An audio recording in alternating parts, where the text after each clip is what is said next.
diagnostics, I mean, when you go to a doctor, right, you always wonder, is the diagnosis correct or wrong? Did he miss something? Shall I get second opinion, third opinion? So diagnosis is a big part of medical care. And really, if you don't have a good diagnosis, you can't get to a good treatment plan. Now, we may be blessed in the metros that we can get to a diagnostic center or get to a doc who will give us a good diagnosis, but a lot of people around the world don't have access to a good diagnosis. They have to travel by train or by bus or by bullock cart and take themselves. So they take themselves to the doctor or themselves to the diagnostic center. Now, what if you could just take their images or pieces of their blood samples to the doctor rather than their human bodies having to transfer themselves? And that is where technology comes into play. So tele-radiology, which is where you take, if a patient has a CT scan in one place, the images are transferred over the internet, and now I guess with 5G, I just learned this is going to be instantaneous. Right now it takes us about 5 to 7 minutes to download a very large file. A CT scan may have 7,000 or 10,000 images, but with 5G, hopefully that will be instantaneous. So you take the diagnostic images from where they're done to somewhere else where they can be reported. And this is a space I've personally been working in the last 15 years. We cover about 20 countries around the world doing teleradiology. So you've got a doctor reviewing the scan, sending the report back to wherever the patient may be. And I think the advantage really of this is that you can have a doctor, for instance, we have women who have been on maternity leave and then they're able to report scans sitting at home. Of course, they never come back from maternity leave. So then we have one doc who's been working from home for the last 17 years. So it becomes, in terms of, being able to keep women in the workforce, we have found something like this to be absolutely brilliant because they can work from home. You can work part-time, you can work split shift, like you can get up in the morning and say, I'll report some studies, 8 o'clock to 10 o'clock, then again I'll do it after my kids go to bed. Or you have a combination of things you can do because you're not going to a hospital, getting ready, putting your sari on, getting in the car, getting there and coming back. You can literally say, I'll work, 2 hours, go to the gym, come back, work 2 hours. There's a lot of flexibility when you have something like teleradiology. And I think more importantly for a doc, ultimately we all went to medical school to be able to reach a patient. And with something like teleradiology and using technology, we are able to reach the unreachable patient. And that is hugely satisfying. And that is where I feel, when tech and healthcare converge, this is the amazing things that can come out of it.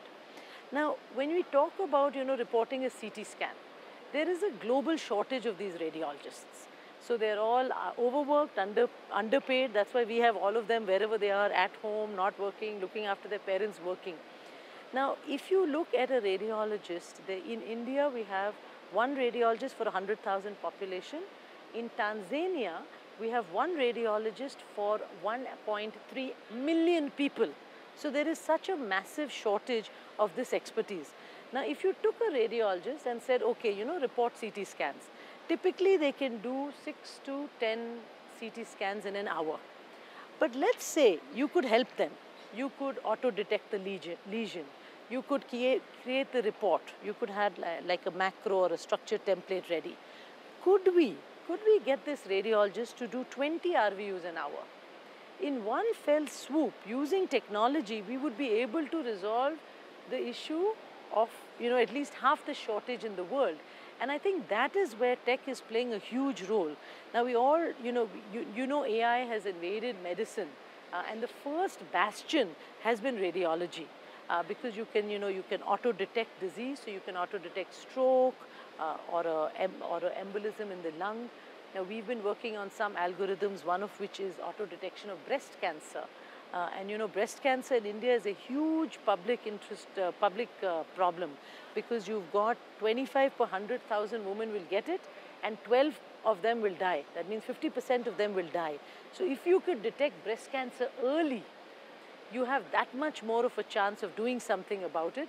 And that's where I think AI is going to play a big role. For instance, algorithms like this that pick up can be used in screening programs to detect breast cancer. Now, more importantly, I think then all this, the benefit to a doctor is this.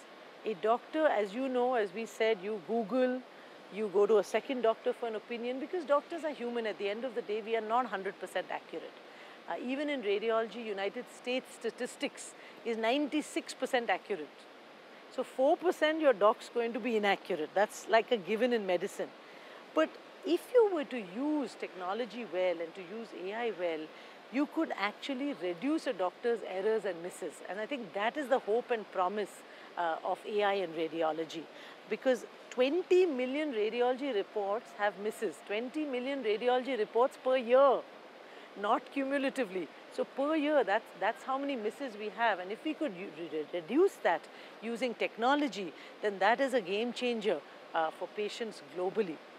Now, it's not just radiologists that tech can help. You know, we have only 1,200 neurologists, brain doctors in India, and we have 1.2 billion people, so you have a huge shortage of trained neurologists. So if you put tech, and you know, you do the EEG where you look at the brain recording, and if tech can give you that report rather than the neurologist looking at 50 pages of that EEG to tell you if it's a seizure or not, if you could do that through tech, you could make that neurologist that much more efficient.